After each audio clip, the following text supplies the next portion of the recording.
जय माता दी। आप सभी का आपके अपने चैनल ज्योतिष ज्योति गुरु में बहुत बहुत स्वागत है। साल 2022 में जगधात्री माता की पूजा कब से कब तक होगी, इसी के संबंध में पूरी जानकारी, जिसमें माता की पूजा विधि और यह पर्व क्यों मनाया जाता है, किस लिए प्रसिद्ध है, इसी से संबंधित संपूर्ण जानकारी आपको इस एक ही वीडियो में प्राप्त हो जाएगी। तो वीडियो को पूरा सुने। जगधात्री माता माँ दुर्गा का ही रूप है। उनकी पूजा का महत्व शरद ऋतु के प्रारंभ में शास्त्रों में बताया गया है। पश्चिम बंगाल पूरे भारत में दुर्गा माता की पूजा के लिए प्रसिद्ध है और पश्चिम बंगाल की यह पूजा देखने के लिए भक्त इन दिनों विशेष रूप से पश्चिम बंगाल जाते हैं। नव दुर्गा की पूजा के साथ साथ माँ जगधात्री की पूजा के लिए भी यह एक विशेष पूजा स्थल है।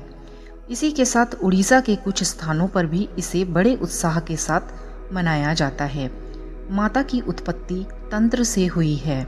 जगधात्री माँ काली और माँ दुर्गा के सत्व के रूप में हैं। उन्हें रजस और तमस का प्रतीक माना जाता है। अब जान लेते हैं जगधात्री माता की पूजा कब की जाती है।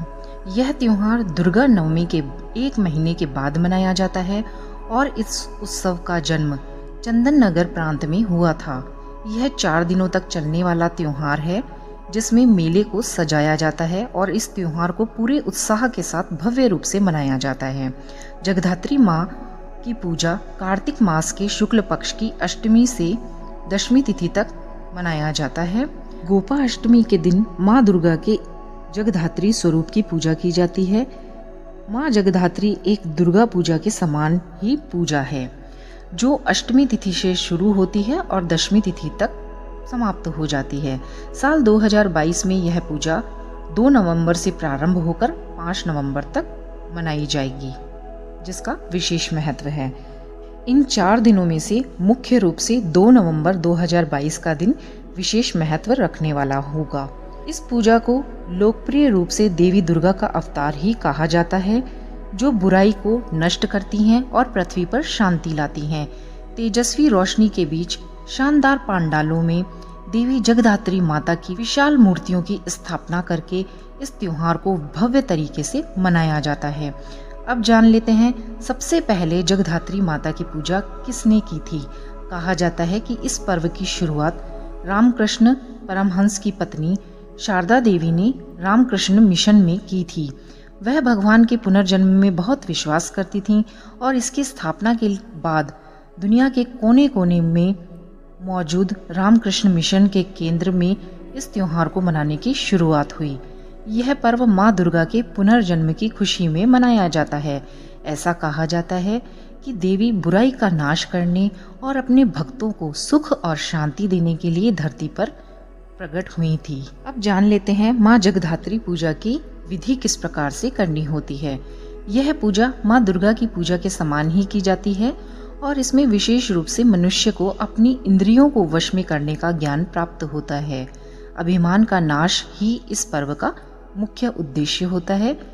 इस उत्सव में माँ जगधात्री की एक बड़ी सी मूर्ति को पंडाल में रखा जाता है। यहाँ का माहौल बिल्कुल दुर्गा पूजा जैसा ही होता है और मूर्ति को एक सुंदर लाल साड़ी विभिन्न प्रकार के गहनों को पहनाकर सजाई जाती है। देवी की मूर्ति को भी फूलों की माला से सजाया जाता है और देवी जगधात्री माँ और देवी दुर्गा का रूप बिल्कुल एक जैसा ही लगता है।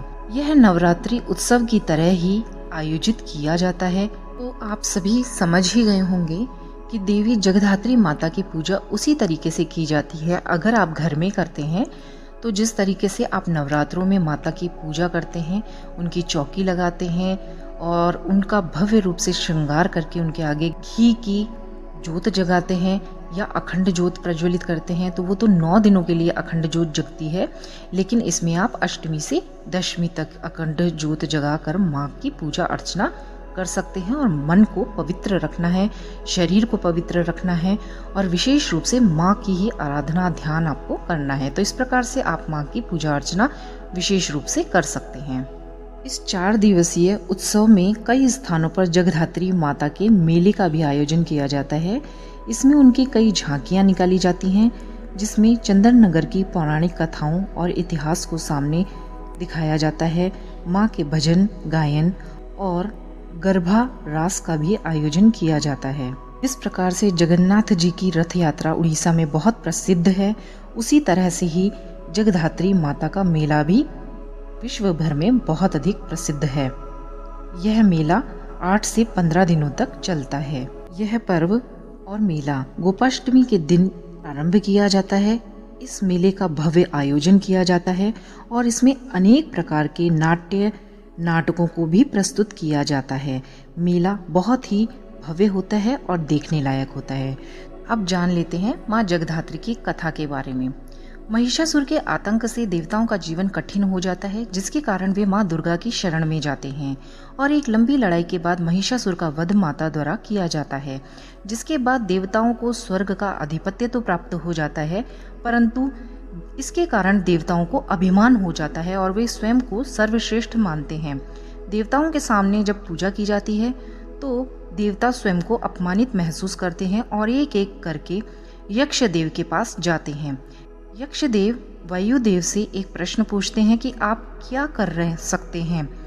पवन देवता गर्व से कहते हैं कि वह कितने ऊंचे पर्वतों को पार कर सकते हैं, किस गति से ब्रह्मांड का चक्कर लगा सकते हैं। तब यक्षदेव बहुत सूक्ष्म रूप धारण कर वायुदेव से कहते हैं कि इसे नष्ट करके दिखाओ, लेकिन वायुदेव उसे नुकसान नहीं पहुंचा सकते। इस प्रकार सभी देवता विफल हो जाते हैं। तब उन सभी को यह ज्ञान होता है कि उनका अपना कुछ भी नहीं है, सब कुछ प्रभु की शक्ति के बिना नहीं संभव हो सकता है और प्रभु की शक्ति के बिना उनका अस्तित्व एक सामान्य मनुष्य के समान भी नहीं होता। तब कहा जाता है कि जिस व्यक्ति में अहंकार का भाव नहीं होता है उसे ही माँ जगधात्री की कृपा प्राप्त होती है। तो बोलिए सभी जगधात्री माता की जय। तो इसी के साथ ही आप सभी को जगधात्री माता, माँ दुर्गा और माँ काली के सभी को आशीर्वाद की शुभकामनाएं और सभी को इस पर्व की ढेरों बधाइयाँ। और मिलते हैं नई वीडियो के साथ। तब तक के लिए आप सभी को बहुत बहुत नमस्कार, धन्यवाद आपका और जय माता दी।